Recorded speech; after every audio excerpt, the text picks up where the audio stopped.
Hello humans, it is I, Mr. Bell. This is going to be really our second full video on making these gargoyles. Remembering from the last video I made, this is what I made so far. It is in this baggie. Hopefully the quality of the clay is going to be pretty good, because I haven't worked on this for a little bit. So it's had lots of time to dry, but I sealed it pretty well. So yeah, I think I'm in actually pretty good shape right now as I feel it. A little dust from the bag on it, but this clay overall still in pretty good shape. It will, as it dries, it did dry a little bit, so you can see that there's some cracks kind of forming in it, but this clay is still very soft, so I can kind of get rid of those cracks. I'm going to kind of just smooth this over. Remember, this is a really rough shape for my gargoyle's head. Ultimately, as it kind of squished down on itself, I'm going to squish that back out. Ultimately, remember, this is going to be the top of my gargoyle's head, so I'm thinking the face is going to be in this area, and this is going to kind of be the back of his head. What I'm going to be doing today is I'm going to be building kind of the lid to this guy's head. You might want to build yours with like the neck part facing down, and that's okay. And this really, you'd be making kind of the neck. Ultimately, what I'm going to do is I'm going to close this shape up so then I can start kind of forming it. I'm not actually going to seal the lid on today, and I'll explain why. I'm going to make the lid, and then I'm going to kind of put it to the side. But you want this full shape, so as you add the details to it, it'll have a place to kind of connect to. You want to have access to the top of the head, but you don't want it really to be connected right now. So I'm gonna cut off just a little bit of clay. See this dust? Maybe you can see it on camera a little bit. You kind of want to just brush that away. This is dry clay that came off of the bag. Not a big deal, but you just don't probably want to work with it. So I'm going to take I'm going to use my fork this time just to kind of illustrate that really you can use the edge of this just like you kind of do with the wire. I'm going to use the edge of this fork to just cut off. Think about this much clay should work for me for now. Always, just like always, close your bag of clay immediately after you grab it. Remember, do your best to take really good care of this bag. You don't want holes in it, and you really got to take care of your clay. Checking the quality of it, the moisture content. This one needs a little bit. Remember, always be kind of giving your clay a couple really good folds. Make sure there's no air bubbles in the clay. Bam, that's pretty good. Remember, you don't want to overwork your clay too. You know, like I said, give it a couple good folds and try to figure out that balance of not overworking the clay. But yeah, making sure it's really well moistured and it's really well folded. So I'm gonna make this using a technique called coils. You probably used coils in grade school at the very least. You probably had an art teacher that had you make coil pots or something like that. And this is real similar to how we did we'd make, basically this is a pinch pot, right? But it's ultimately going to be more of a sculptural element. And this is the same thing, only we're using coils. So essentially I'm going to make like a coil plate to fit on top of this guy. Kind of making your hand like this. When you make coils, you want to act like kind of a rocking motion like this, having it roll from about this point of your hand to this point of your hand. For these coils, we want to think kind of thick, but not overly thick. Remember, we have to have this be a little thin and hollow for the firing process. So roll those things out. I'm going to make this one a little thinner, because really what I'm going to do is I'm going to add quite a bit to this lid as we go forward. Rolling out. It doesn't have to be perfect. I'm kind of looking for this coil to be, because I'm really using this to build up and I'm not thinking about this as a bowl as much as I am like a sculpture element. I actually really kind of want my coil to be a little flat. As you roll this out, the more and more you roll it out, the rounder and rounder it'll become, and I'm kind of stopping before that point. But this thickness of the clay right here, this is about what you're looking for when you're building like these things out, like laying down. So I'm going to place this on this form that I'm building, kind of like so. But I'm going to make this into a coil, kind of thinking along those lines of like a pinch pot. So, or a coil pot, I'm sorry. So I'm going to curve this in and keep on rolling it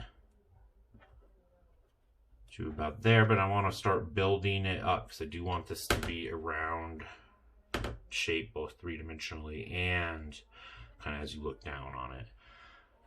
Form that. I think that'll look about right. So I'm going to form this together. So this inside of this plate kind of shaped thing that I'm making here, this isn't really going to be seen, so it doesn't matter if it looks super pretty, but you do want to squish in these forms together, squish these, like smooth out these cracks, because it'll make it a lot stronger. Pushing it there. Bam. And then I'm going to do the same on this, but first I want to double check that it's about the right size. Yeah, so I think I made a form. So again, I'm going to take this, ultimately, I'm going to smooth these edges out into this form, and this is going to become part of my gargoyle's head. It's going to be kind of the top of it. But I'm definitely not going to attach it right now, because I still want access to the inside of this part as I'm working forward. Because this is really going to be the last step for me making the head of my gargoyle. And I'm going to make the whole head of my gargoyle before I really worry about... I'm gonna make this a girl gargoyle. This before I finish her body, I'm going to finish her head. Forming that out. Once I get these coils together, I kind of can treat it sort of like it's a pinch pot too. Remember, these two techniques kind of just go right together. Ultimately, they kind of produce the same shapes. So I'm thinking about how this slants down and how I kind of want to have the back of his head form there. I think that looks about right. And I want a little overlap on this, so I have clay to work with when I do merge these. But for now, again, I want access to the inside, and this is why when you're making things like this. So I'm going to take a little bit more clay. Just a pinch. That'll do it. Sealing up my bag, trying to keep that airway like so. So now I'm gonna do one little detail to this guy, and I think I'm gonna start with my gargoyle's nose. Where is my drawing? There it is. So he's gonna have, I'm picturing kind of like a kitty cat's type of nose, and it's gonna swoop out probably about that far. So I want to add a little clay to it to make that nose evident. I'm not going to really flesh out this nose yet, but I'm going to get the basic shape attached. So I'm taking just a little pinch of clay. As I'm merging these shapes, and I'll go into this in the next video, but you want to think about this and this connecting on as much surface area as you can. The more you can squish these together and have them touch, the stronger it's going to be. So I'm going to always, when I attach something like this, I'm going to make some score marks. I'm going to use my fork for this. Just using the edge, kind of putting couple scratches around that area I want to put the nose. Then I'm going to do the same on the nose. And that way now these two forms will kind of literally, like they'll squish together more like Velcro, literally. They'll have more to touch, so they'll squish together better. And so I want this nose to kind of swoop up. Thinking about this is about going to be the middle of his head. It's going to be right around there when I merge these shapes together. So I think that's placed, this part is placed about right. So I'm going to smooth these edges down just using my good old fingers. You know, we made all these toolkits, and you do use a bunch of different tools for making sculptures with clay, but no matter what type of art you're making, it is your hands that are the most valuable tool. Smooth that out.